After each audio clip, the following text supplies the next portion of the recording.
Shalom.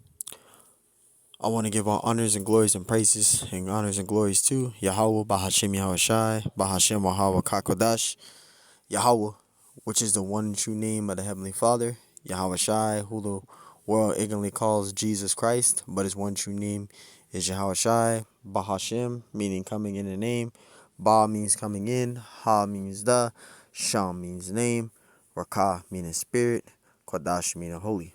Double honors to Yahweh, Bahashem Yahushai, and double honors to the elders and the apostles and bishops at Great Millstone who will well and teach well, because those are the men who I've learned this truth from through the spirit and power of Yahweh Bahashem Yahushai.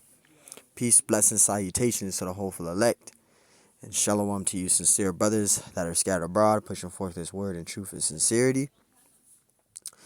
Shalom to you sincere sisters that's listening in silence, as the scriptures command you to do so. I am the brother Mashiach Razakah, and pretty much in this lesson, we're going to go into the understanding of Deuteronomy 23:7. Now, you have a lot of no camp doctrine Israelites. They use Deuteronomy 23:7 as a way to say, not to hate Esau, and, you're supposed to abhor Edomite. You're not supposed to hate Esau. But when you read Deuteronomy 23:7, that was an error. All right, the Edomites, which are called the Masoretes, which were Jewish Edomites, they put that word Edomite there. Okay, that word Edomite is not supposed to be there in Deuteronomy 23:7. Okay, it is supposed to be Aramya, which is Syria, but they took out the Ra and put the Da there, which Adamya is Edomite. Okay, it's supposed to be Aramya there, and we're going to prove that in this lesson. So the Masoretes, who are Jewish Edomites, they were worried or known that we would come to the truth. We will wake up to the truth. So what they did was they put that there, so when we come back to the truth and woke up into the truth, they will want us to have mercy on them. That's why they put that there. And we're going to read it right here. This is Deuteronomy 23:7. It says, "Thou shalt not abhor an Edomite, for he is thy brother." It says, "Thou shalt not abhor an Egyptian, because thou wast a stranger in his land." So you got these no camp doctrine Israelites. And when I say no camp doctrine Israelites, they believe that they don't need to follow any camps. They could just read the scriptures on their own. They can get the concordance. And if you don't know what a concordance is a Bible dictionary thing where you can look at words and understand what words mean and things like that. They'll pretty much come up with their own interpretations of the scriptures. Okay. And that's what a no camp doctrine Israelite is. They believe that they can just get the truth on their own without having to learn from any Hebrew Israelite camp.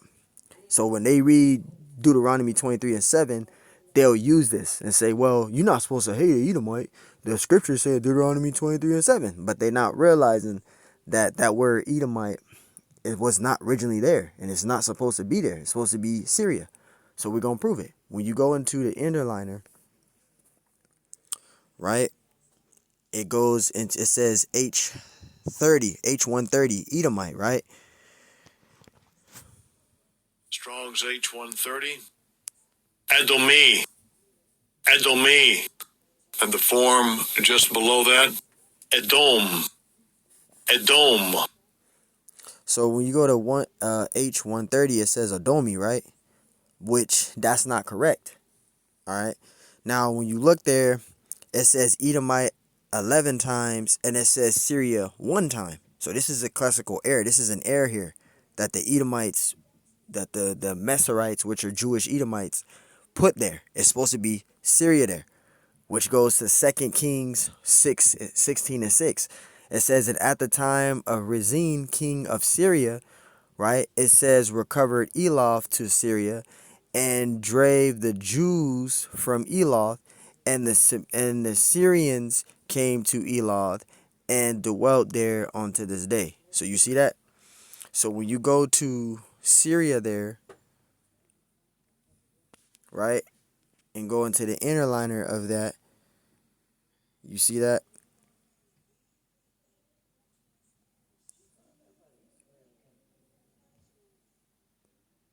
Let's go back.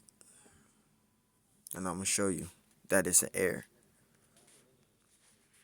I meant to go back to Deuteronomy 27. Now watch this. You see how it says Edomite there, right? When you go down to 2 Kings 16:6, you see that? It says, at the time of Rezin king of Syria recovered Eloth to Syria, H130. How could H130 be Adumi here, which when H130 is Syria? You see that? So this is a classical error here. They purposely put that there. You see that? It's supposed to be Syria there, not Edomite. Okay? So it's supposed to be a Rumya, which is Syria, but they took out the Ra and put the Da there. Alright? And we can read that when we go right here. It says heirs of the Masoretes. Alright, the Masoretes are Jewish Edomites. Alright? So they purposely put that there. That was not a mistake. It says the Hebrew Bible or Old Testament that we have today differs from the Hebrew manuscripts of the Bible penned in the first millennium BCE, right before Common Era. It says when transmitting any sort of a document from generation to generation, small alterations and some intentional. You see some alterations and some intentional, purposely, right? And it says others not are made. It says even the most careful scribe makes errors which are perpetrated and often compound by future scribes. Thus, it should not surprise us that the Hebrew Bible, which has a transmission history of several millennia, contains textual difficulties, corruptions, and even mistakes. Critical editions of the Bible examine these differences by looking at varying Hebrew witnesses and try to accurately reconstruct the original Hebrew manuscripts of the Bible. You see that? And it's let me see.